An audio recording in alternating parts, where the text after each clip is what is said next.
గత 2-3 రోజుల నుంచి వైఎస్ఆర్ కాంగ్రెస్ పార్టీ మీద ఒక దుష్ప్రచారము, ఒక కుట్ర అన్నది జరుగుతున్నది. ఈ కుట్ర అన్నది సోషల్ మీడియాలో జరుగుతున్నటువంటి కుట్ర. ఆంధ్రప్రదేశ్, తెలంగాణలో మాత్రమే కాదు, నేషనల్ లెవెల్లో ఈ కుట్ర అన్నది జరుగుతున్నది. ఒకవైపు తుఫాను వచ్చి ప్రజల జీవితాలు అల్లకల్లోలం అయిపోయినాయి. మెడికల్ కాలేజీలని ప్రభుత్వం ప్రైవేటీకరణ చేస్తున్నది. ఫీజు రియంబర్స్మెంట్ లేక విద్యార్థుల జీవితాలు నాశనం అవుతున్నాయి. ఆరోగ్యశ్రీ లేక ప్రజల ఆరోగ్యం అన్నది అటకెక్కుతుంటే ఈ విషయాలను డైవర్ట్ చేయడానికి చంద్రబాబు నాయుడు గారు తీసుకొచ్చినటువంటి డైవర్జనే ఈ తిరుమల లడ్డూ ప్రసాదం కల్తీ. ఈ విషయం ఆల్రెడీ చాలా రోజులు నడిచింది. గత ఏడాది 2024 సెప్టెంబర్ 18, 2024 రోజు చంద్రబాబు నాయుడు గారు ప్రజాముఖంగా ప్రజల ముందుకొచ్చి తిరుమల తిరుపతి దేవస్థానం ప్రసాదమైనటువంటి తిరుమల లడ్డూలో జంతువు కొవ్వు కలిసింది అని చెప్పేసి ఒక ప్రకటన అనేది చేశారు. సరే, ఆ ప్రకటన చంద్రబాబు నాయుడు గారు ఎందుకు చేశారు ఏంటి అన్నది అప్పుడు మనం డిస్కస్ చేశాం. అప్పుడు కూడా అదొక డైవర్జన్లో భాగంగానే చేసినటువంటి కుట్ర. ఈరోజు మళ్ళీ అదే విషయాన్ని తెర మీదకి తీసుకొస్తున్నారు. తీసుకురావడానికి కారణం ఏంటి అంటే ప్రభుత్వం మీద ప్రజలకి ఉన్నటువంటి కోపం. ఆ కోపాన్ని తగ్గించాలి. ప్రభుత్వము దాదాపుగా 16 నెలల నుంచి ప్రజలకు చేసింది ఏమీ లేదు అన్న విషయం ప్రజలకి అర్థమైంది. ఆ విషయం నుంచి డైవర్ట్ చేయడానికి ఈరోజు చంద్రబాబు నాయుడు గారు మళ్ళీ ఈ కల్తీ నెయ్యి అన్నటువంటి విషయాన్ని తెర మీదకి తీసుకురావడం జరిగింది. ఇది ఎంత ఘోరము అంటే ఈరోజు మెడికల్ కాలేజీల ప్రైవేటీకరణకి సంబంధించి వైఎస్ఆర్సీపీ ఒక పెద్ద ఉద్యమం చేయబోతుంది. మనందరికీ తెలుసు, ఆల్రెడీ ఉద్యమం స్టార్ట్ అయిపోయింది. నిన్నటి నుంచి అనుకుంటా పోలీసులు ఎవరైతే వైసీపీ నాయకులు ఉన్నారో కొంతమంది, ఆ నాయకుల ఇళ్లలోకి వెళ్ళి వాళ్ళ ఇంట్లోనే నిర్బంధించేటటువంటి కార్యక్రమం చేస్తున్నారు. అంటే ఈ ప్రోగ్రాం ఎంత పెద్ద లెవెల్లో వైసీపీ ప్లాన్ చేసిందో మనందరికీ అర్థమవుతుంది. ఈ ప్రోగ్రాం నుంచి ప్రజల్ని డైవర్ట్ చేయడానికి మాత్రమే ఈ లడ్డూ ప్రసాదం కల్తీ నెయ్యి అన్నటువంటి ఈ విషయాన్ని మళ్ళీ తెర మీదకి తీసుకురావడం జరిగింది. సరే, 18 సెప్టెంబర్ 2024 రోజు చంద్రబాబు నాయుడు గారు కల్తీ నెయ్యి అన్నటువంటి విషయాన్ని బహిరంగంగా చెప్పారు. ఈ నెయ్యిలో జంతువుల కొవ్వు కలిసింది అని చెప్పేసి చెప్పారు. కాకపోతే లేదు ఇది తప్పు అని చెప్పేసి టీటీడీ ఈఓ అయినటువంటి శ్యామలరావు గారు ఆ నెయ్యి అన్నది వాడలేదు, ఆ నెయ్యిని పంపించేశాము అని చెప్పేసి అప్పట్లో శ్యామలరావు గారు చెప్పారు. అంటే ఆ నెయ్యి ఎక్కడ కూడా వాడలేదు. అది కాకుండా ఎన్డీడీబీ రిపోర్ట్ అనేది కూడా జంతువుల కొవ్వు ఈ నెయ్యిలో లేదు అని చెప్పేసి ఒక క్లారిటీ అనేది ఇచ్చింది. ఇప్పుడు మళ్ళీ ఏమంటున్నారంటే లేదు ఏముంది అంటే రిఫైన్డ్ ఆయిల్, ఈస్టు, ఇతర రసాయనాలు ఉన్నాయి అని చెప్పేసి ఇప్పుడు మళ్ళీ ఈ విషయాన్ని తెర మీదకి తీసుకొచ్చేటటువంటి కార్యక్రమం చేస్తున్నారు చంద్రబాబు నాయుడు గారు. అసలు కుట్రకు వద్దాం. అసలు కుట్ర ఏంటంటే వైవి సుబ్బారెడ్డి గారిని ఇందులో ఇరికించాలి అన్నటువంటి ఒక ప్రయత్నం జరుగుతుంది.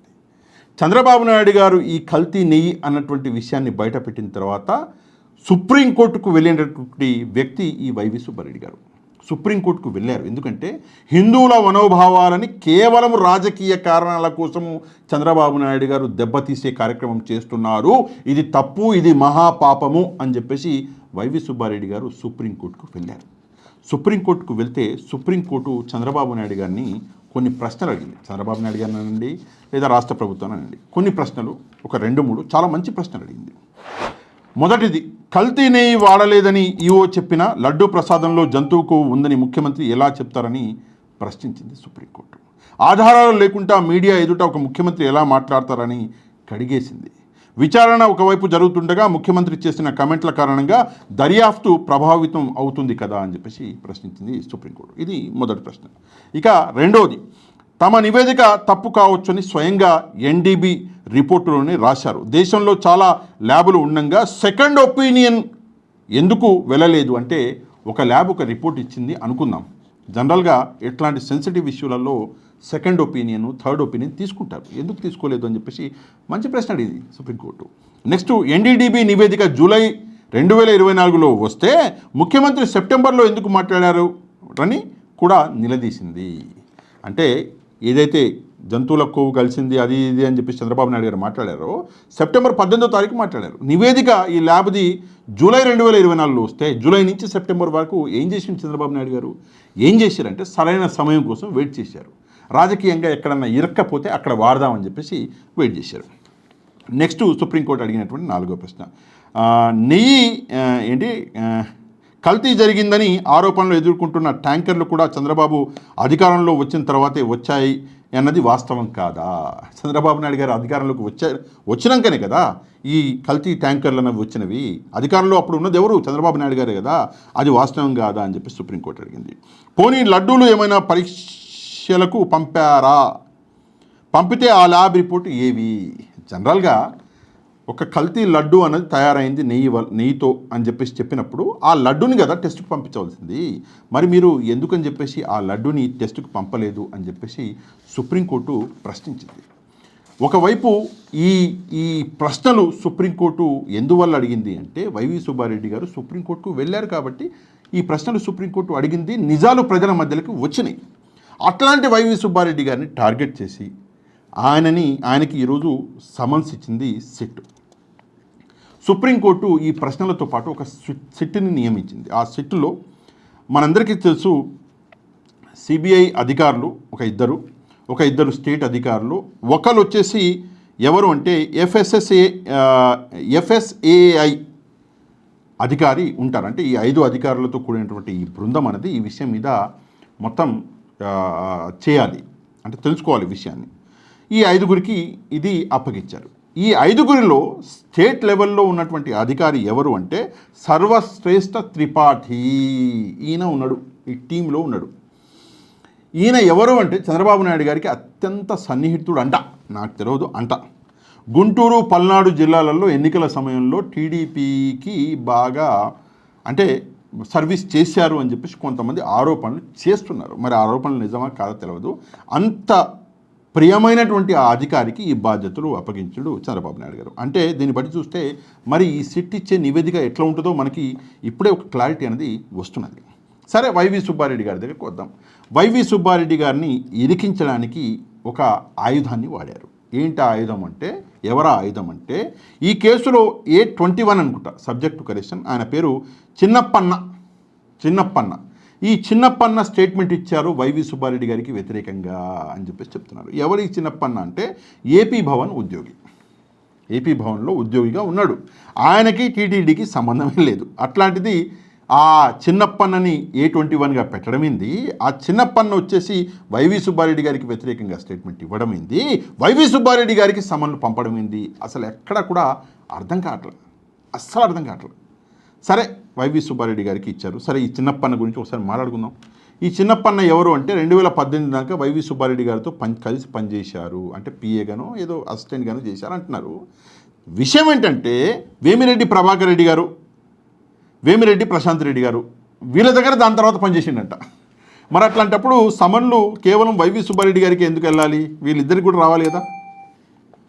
సరే, చిన్నప్పన్న ఏం చేసిండంటే అదేదో డైరీ అంట, ఆ డైరీ దగ్గర బోలే బాబా ఆ డైరీ వాళ్ళ దగ్గర నుంచి 50 లక్షల రూపాయలు అడిగినంట లంచం ఇవ్వలేదు అని చెప్పేసి ఆ డైరీని బ్లాక్ చేయించిందంట. విషయం ఏంటంటే ఆ డైరీ అన్నది రైతుల దగ్గర నుంచి ఎలాంటి పాలు కొనుగోలు చేయట్లా.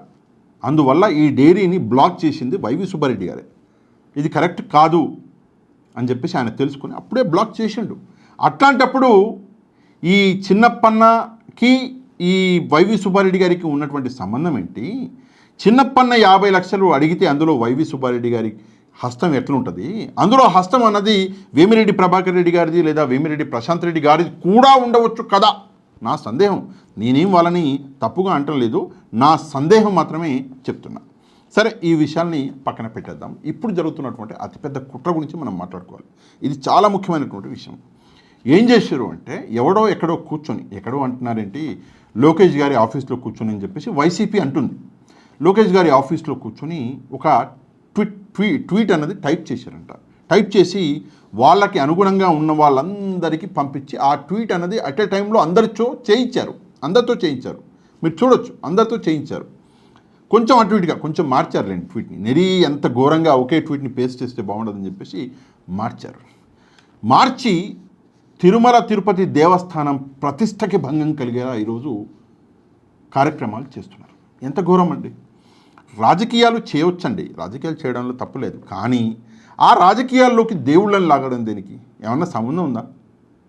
మీకు బలం ఉంటే ముందున్నటువంటి వ్యక్తి మీద మీరు రాజకీయ అస్త్రం విసరండి, వాడు మీ మీద విసురుతాడు. అంతేకాని దేవుళ్ళని ఇందులోకి లాగేసి ఇప్పుడు తిరుమల తిరుపతి దేవస్థానం అంటే మనందరికీ కాదు, తెలుగు వాళ్ళకే కాదు, ప్రపంచవ్యాప్తంగా ఉన్నటువంటి ప్రతి హిందువుకి గర్వం.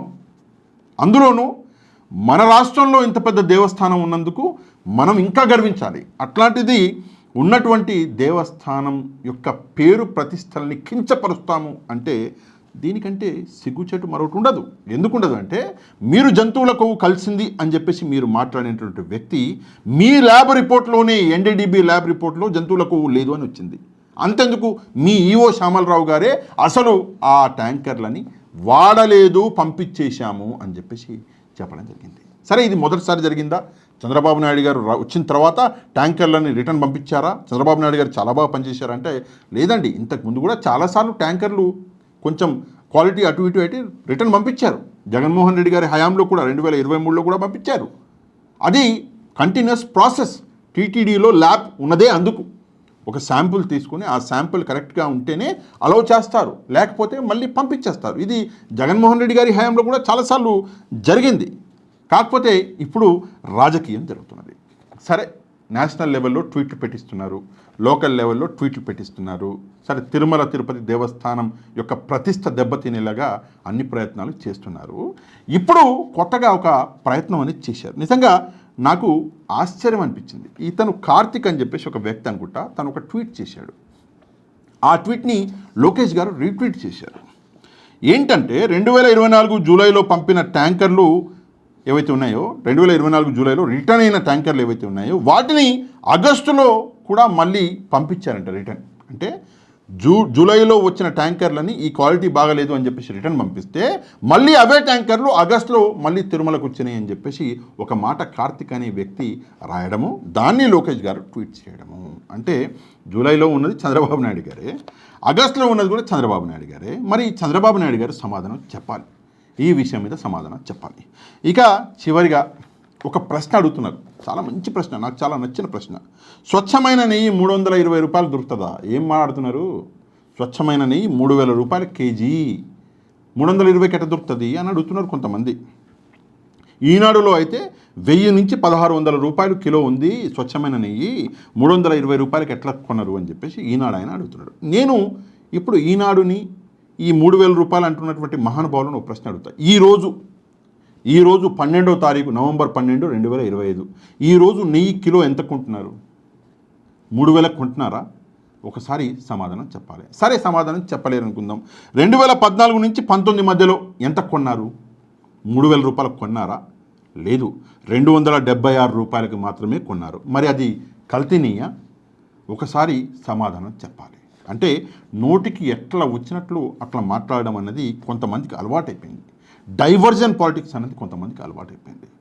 రైతుల నడువులు విరగొట్టి వాళ్ళకి ఇస్తామన్నటువంటి హామీలు ఇవ్వక రైతుల కష్టపెడుతున్నటువంటి ప్రభుత్వము, మరొక వైపు ప్రకృతి వైపరీత్యం వచ్చి ఉన్న మొత్తం పొలాలు కొట్టకపోతే రైతుల పరిస్థితి అధోగతిగా మారితే దానికోసం వైసీపీ ఎక్కడ పోరాటం చేస్తుందో అని డైవర్జన్ పాలిటిక్స్. మెడికల్ కాలేజీల మీద ఈరోజు వైసీపీ పోరాటం చేయబోతుందని చెప్పేసి 2 రోజుల క్రితం నుంచి ఒక డైవర్జన్ పాలిటిక్స్. విద్యార్థులు ఎక్కడ ప్రశ్నిస్తారో అని చెప్పేసి డైవర్జన్ పాలిటిక్స్.